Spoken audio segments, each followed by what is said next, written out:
అందరికీ నమస్కారం. తెలుగు డివోషనల్ భక్తి ఛానల్‌కి స్వాగతం. మునుపటి వీడియోలో మనం శ్రీకృష్ణుడు చెప్పిన దివ్య చైతన్యం మరియు ఇంద్రియ నిగ్రహం గురించి తెలుసుకుంటూ ఉన్నాం. ఈ వీడియోలో మరిన్ని విషయాలు తెలుసుకుందాం. ఇప్పటి వరకు ఈ ఛానల్ని సబ్స్క్రైబ్ చేసుకోకపోతే దయచేసి సబ్స్క్రైబ్ చేసుకోండి. వీడియోని లైక్ మరియు షేర్ చేయండి. అలాగే సబ్స్క్రైబ్ పక్కన ఉన్నటువంటి గంట సింబల్ని ఖచ్చితంగా కొట్టండి. ధన్యవాదాలు. శ్రీకృష్ణ పరమాత్ముడు అర్జునునికి ఈ కింది విధంగా మరింత జ్ఞానాన్ని ఉపదేశిస్తున్నాడు.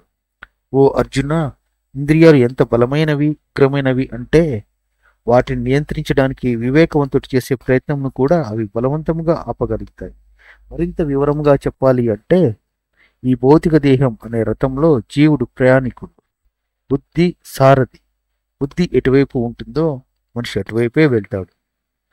మనసు వాహనాన్ని నడిపే సాధనం. మనసు యొక్క ప్రభావంతో మనిషి కర్మల పట్ల ఆసక్తిని, ఉత్సాహాన్ని పొందుతాడు. ఇంద్రియాలు గుర్రాలు.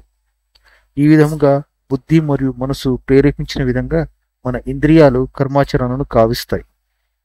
ఇంద్రియాలను పూర్తిగా అదుపులో ఉంచుకొని వాటిని నియంత్రించుకొని చైతన్యంను స్థిరంగా నిలిపిన వాడే దివ్య చైతన్యం గలవానికి చెప్పబడతాడు. ఇంద్రియ భోగాల గురించి ఆలోచిస్తున్నప్పుడు వాటి పట్ల ఆసక్తి కలుగుతుంది.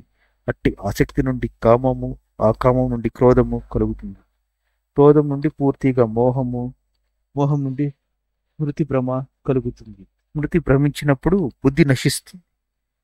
కానీ సమస్త రాగద్వేషాలు అనగా మమకారం, కోపం నుండి విముక్తి పొందినవాడు స్వేచ్ఛా నియమాల ద్వారా ఇంద్రియాలు నిగ్రహించగలడు.